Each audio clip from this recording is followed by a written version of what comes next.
అనమాట. ఈ విధంగా కాదు, we have to also get మన అవర్ స్టూడెంట్స్ కానీ అవర్ చిల్డ్రన్ ఆఫ్ ఆంధ్రప్రదేశ్ కానీ they should have this eligibility to get better jobs అనే ఆ సిస్టమ్ ద్వారా అందుకని మనం 75% తీసుకురావడం జరిగిందనమాట. దీని ద్వారా ది స్టేట్ ఆఫ్ ఆంధ్రప్రదేశ్ అంటే industry from Andhra Pradesh department from Andhra Pradesh వాళ్ళు we take the owners for creating and training the work force and providing to the industry అనమాట. అందుకని this policy is more driven on the quality of employment creation in the state అనమాట. అలాగే ముఖ్యంగా ఈ పాలసీలో కూడా మేము చూసింది ఏంటంటే వీ ఐడెంటిఫైడ్ 8 or 9 సెక్టర్స్ అంటే across the industry where Andhra Pradesh has got competitive advantages. ముఖ్యంగా దీంట్లో ఏమేమి అంటే pharma, textiles, automobiles, electronics, petrochemicals and also defence sector. ఇవన్నీ కూడా we said these are going to be our major thrust areas for the next 3 years అని that is what the policy we decided on.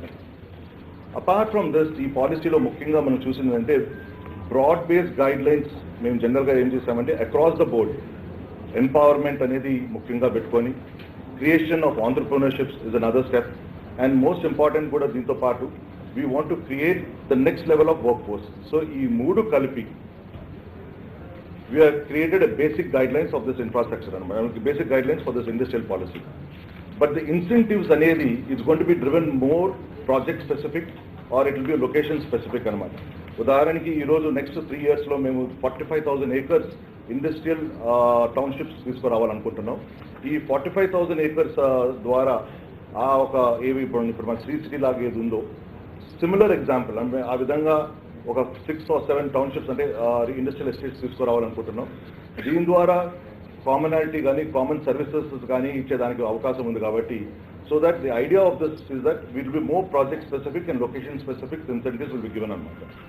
అలాగే డీరిస్కింగ్ of investments చేయాలని అంటే ఎందుకంటే ఏ investor అయినా సరే తన ఇన్వెస్ట్మెంట్స్ ఈ has to derisk at one point of a time అని చెప్పి అందువల్లే we have got first time in the history of the country a policy, a window called YSR AP1. దీని ద్వారా all the business establishment centers, they will get assistance right throughout the life cycle of the project అనమాట. అంటే కేవలం ఆ inauguration రోజే కాదు, pre production కానీ post production కానీ వాడికి కావలసిన హెల్ప్ కానీ మద్దతు ఏదున్నా సరే మా ఇండస్ట్రీస్ తరఫునగా తప్పనిసరిగా 100% వాళ్ళకి అందుతూ అంటే చేయాల్సిన వాళ్ళకి ఒక పర్మిషన్స్ కానీ ఏదున్నా సరే అవన్నీ ఇస్తూ కూడా కంటిన్యూటీ అనేది ఉండాలని చెప్పి ఇంతకుముందు ఎవరో చెప్పారు, you should create a road paved with with no objections అని. ఆ విధంగానే we are going to create a very smooth road for the investors to come and invest in this state. నేను ముగిసే ముందర just I would like to thank our special chief secretary Sri Karikala Balan Garu, who has taken up this onerous task of creating this industrial policy along with our director Subramaniam Garu and the team from the industries and investments. My thanks to all of you and I must say congratulations for bringing out such a wonderful policy. Land bank ee roju manaki mana rashtramlo ee roju APIC చేతులు అంటే we have without non encumbrance ante no dispute nothing, we have 45,000 acres of land available to us. So మా target కూడా ఏంటంటే ఈ 45,000 acres of land will be developed as pure industrial zones. So ఈ zones చేసే ముందర కూడా ముఖ్యమంత్రి గారు చెప్పినట్టుగా ఎన్వైరన్మెంటల్ ఫస్ట్ మన ఎన్వైరన్మెంటల్ ప్లస్ పొల్యూషన్ వరల్డ్తో we are first mapping the entire state. ఈ మ్యాపింగ్ ద్వారా ఏ ఇండస్ట్రీస్ రెడ్ కేటగిరీ ఇండస్ట్రీస్ ఎక్కడ రావాలి, గ్రీన్ కేటగిరీ ఎక్కడ రావచ్చు, of course green category can come anywhere అనుకోండి, పర్టికులర్లీ రెడ్ కేటగిరీ ఇండస్ట్రీస్ ఇప్పుడు మీరు అందరూ చూస్తున్నారు కెమికల్ ఫ్యాక్టరీస్ కావచ్చు లేకపోతే any industry which is handling haphazard material, ఇవన్నీ కూడా we are going to be identifying them and looking at keeping only in that industrial zones anamata. It is not going to be ekkadante akkada kaakunda, particularly we are going to drive them all the red category zone has to be in an industrial estate with common facilities and better pollution controls. Andhra Pradesh రాష్ట్ర భవిష్యత్తుకి దిశానిర్దేశం చేసే అత్యంత కీలకమైన అంశాల్లో ఒకటైన industry పాలసీని విడుదల చేయడం చాలా సంతోషంగా ఉంది. అండ్ మన ప్రియతమ ముఖ్యమంత్రి జగన్మోహన్ రెడ్డి గారి కమిట్మెంట్ ఏంటో, ఆయన విజన్ ఏంటో, అలాగే ఆయన పారదర్శకమైన పరిపాలన ఎలా ఉంటుందో ఈ ఇండస్ట్రియల్ పాలసీని చూస్తే మీకు ఖచ్చితంగా అర్థమవుతుంది. ఒక గొప్ప ఇండస్ట్రియలిస్ట్ ఈరోజు మనకి ముఖ్యమంత్రిగా ఉన్నారు. అలాగే ఒక సక్సెస్ఫుల్ ఇండస్ట్రియలిస్ట్ మన రాష్ట్రానికి మరి పరిశ్రమల శాఖ మంత్రిగా ఉన్నారు. ఇలాంటి ఒక అరుదైన కాంబినేషన్ మన రాష్ట్రానికే దక్కింది. కాబట్టి వీరిద్దరి కాంబినేషన్ లో వచ్చిన ఈ ఇండస్ట్రీ పాలసీ వల్ల మన రాష్ట్రం పారిశ్రామికంగా అభివృద్ధి చెందుతుంది అనటంలో ఎటువంటి సందేహం కూడా లేదని ఈ సందర్భంగా తెలియజేసుకుంటున్నా. అండ్ మాది మాటల ప్రభుత్వం కాదు, చేతల ప్రభుత్వం. వాస్తవ పెట్టుబడులు ఏమొస్తాయి, ఏ విధంగా పరిశ్రమల్ని అభివృద్ధి చేయడానికి మేము ఇక్కడ ఏమేమి ఇవ్వబోతున్నాం అనేది చాలా స్పష్టంగా మా మంత్రి గారు చెప్పడం జరిగింది. అండ్ నేనైతే ఈరోజు క్లియర్ కట్ గా చెప్పగలను, చంద్రబాబు నాయుడు గారు లాగా జగన్మోహన్ రెడ్డి గారికి డ్రామాలు ఆడటం రాదు. ఎందుకంటే గతంలో మనం చూసాం 20 లక్షల కోట్ల పెట్టుబడులు, 40 లక్షల ఉద్యోగాలు అంటూ ఎలా ఊదరగొట్టేశాడో వైజాగ్ లో మీటింగ్ పెట్టి. కాఫీ షాప్ లో పనిచేసే వాడికి కూడా సూటు బూటు వేసి ఎంఓఈలు చేయించి ఇవే పెట్టుబడులు అని చెప్తూ ఆయన ఏ విధంగా ఇండస్ట్రియల్ పాలసీని ఒక ఫాస్ట్ గా మార్చేస్తారో మనం చూసాం. ఆయన ఉద్దేశంలో ఇండస్ట్రియల్ పాలసీని అది ఏమంటారు రియల్ ఎస్టేట్ పాలసీగా మార్చేశాడు. కానీ ఈరోజు రియల్ ఇండస్ట్రియల్ పాలసీని మీరు చూస్తున్నారు.